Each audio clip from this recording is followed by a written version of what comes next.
ओम गुरुभ्यो नमः। ओम गं गणपतये नमः। ओम हुं हनुमते नमः। ओम रं रामाय नमः। ओम मातेश्वर्यै नमो नमः।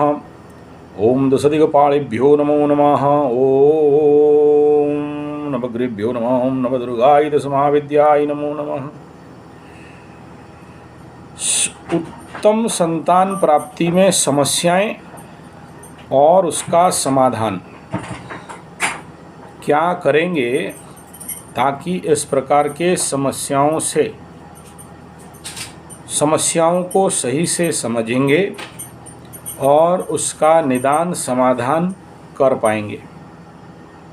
अभी एक कुंडली आया, हालांकि वो आज से 6-7 महीना पहले अपना कुंडली विश्लेषण कराए थे और उनका संतान उत्पत्ति संतान प्राप्ति में समस्या था।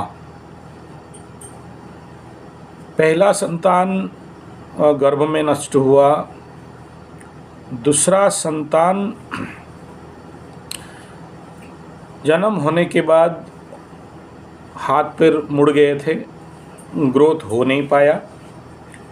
और भारतवर्ष में जितने बड़े हो सके हॉस्पिटल, नर्सिंग होम, बड़े से बड़े इवन एम्स और अपोलो और वेलोर, जहाँ भी पीडियाट्रिक लेवल में दिखाना चाहिए हर जगह में गए।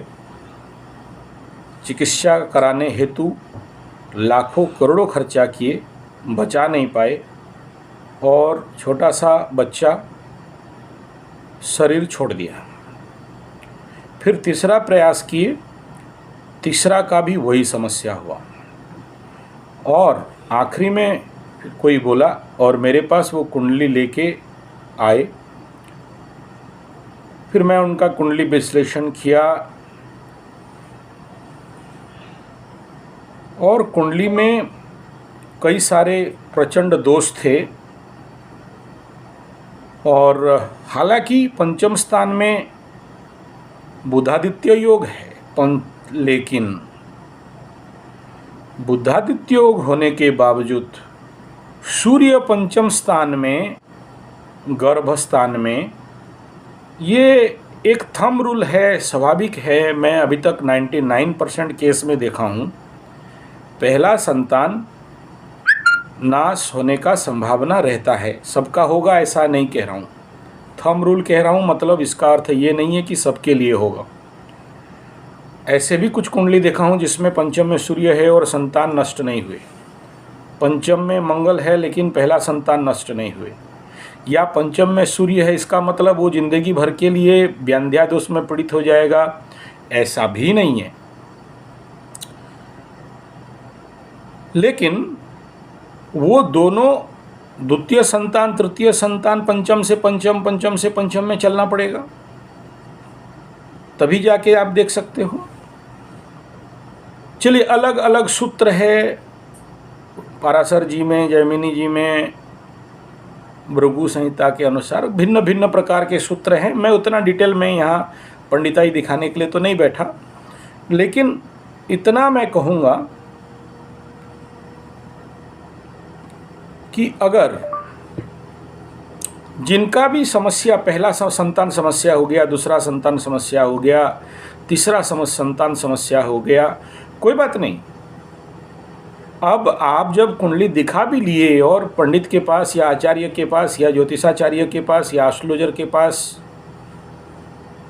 आते हो और कुंडली दिखाते हो और वो बताते हैं आपको कि प्रभु ये मेरे प्यारे जजमान, ये ग्रह बाधाएं हैं, ये पीड़ाएं हैं, ये दोष है, आप निवारण कर लीजिए।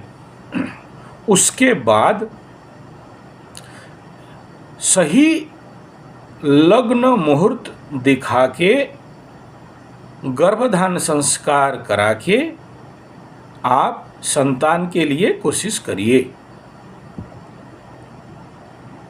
अगर दिखा के एस्ट्रोलॉजर को सुनने के बाद, समझने के बाद, और आप अगर ये कहते हो कि हाँ करेंगे बोल के, पीठ में, पीठ मतलब पीछे वाला पीठ नहीं, पीठ माने हमारा साधना स्थली, साधना पीठ, वहाँ आप कह के जाते हो कि हाँ करेंगे, नहीं कराते हो और मन मर्जी अगर फिर से गर्भ संचार, गर्भ के लिए, संतान के लिए, चलो आपका बात भी मानते हैं कि आप बोले हो गया, फिर भुगतो, इसमें और क्या समस्या का समाधान कर लेंगे।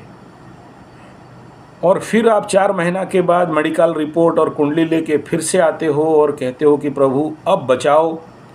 4 महीना के बाद फिर वो डॉक्टरी रिपोर्ट और जो क्या मशीन है उसके अंदर फ़ोटो में दिख रहा है कि बच्चा का पैर फिर से मुड़ा हुआ है, हाथ मुड़ा हुआ है, ग्रोथ में थोड़ा समस्या है।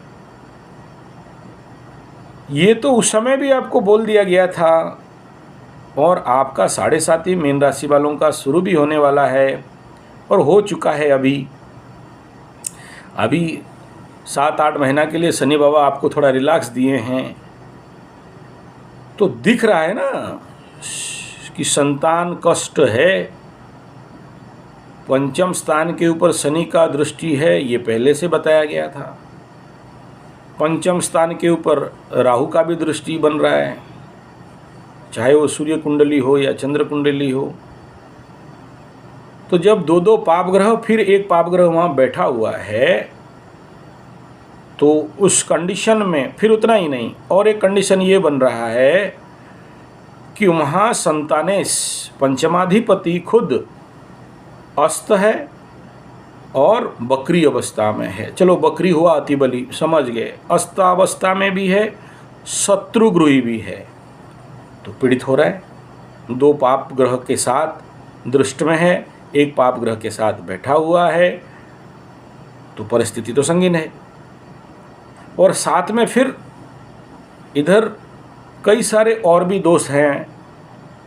तो इतना आपको बताया गया कि आप पहले जो भी दोष है उनका निवारण करिए, चंद्र शुद्धि करिए, और उसके बाद उत्तम संतान प्राप्ति हेतु हमने आयुर्वेद का और प्राकृतिक आयुर्विज्ञान का जो विधान बताया, क्या क्या औषधि आपको लेना है, और उत्तम संतान प्राप्ति हेतु जो औषधि आपके समक्ष बताया गया, उनको भी विधान के अनुसार, पूजा पाठ के अनुसार, कर्मकांड के अनुसार दोनों पति पत्नी उसको प्राप्त करना, खाना प्राप्त करना, लेना, ग्रहण करना, अपने दोनों का शरीर मानसिक शुद्धि करना, पूरा घर का शुद्धि के लिए बताया गया।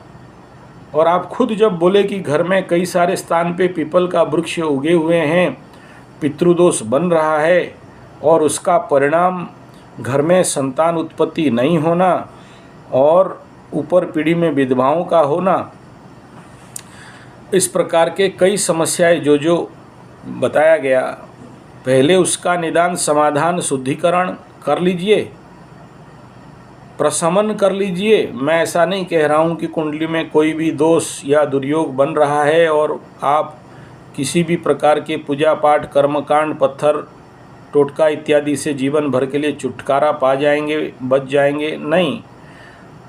प्रशमित हो सकता है, प्रशमन हो सकता है। उनको प्रशमन कर लेने के उपरांत आप अगला संतान के लिए सही लग्न मुहूर्त देख के गर्भधान संस्कार कराइए, इतना बोला। अगर आप नहीं करते हो और फिर समस्या हो जाए और फिर दौड़ के आते हो, फिर इसमें कुछ तो नहीं किया जा सकता है ना महाराज। ऑलरेडी तो आप गलती कर दिए हो। चलिए ठीक है, इसका जो भी बाकी आयुर्वैज्ञानिक पंचगव्य में जो निदान बताया गया उसके तहत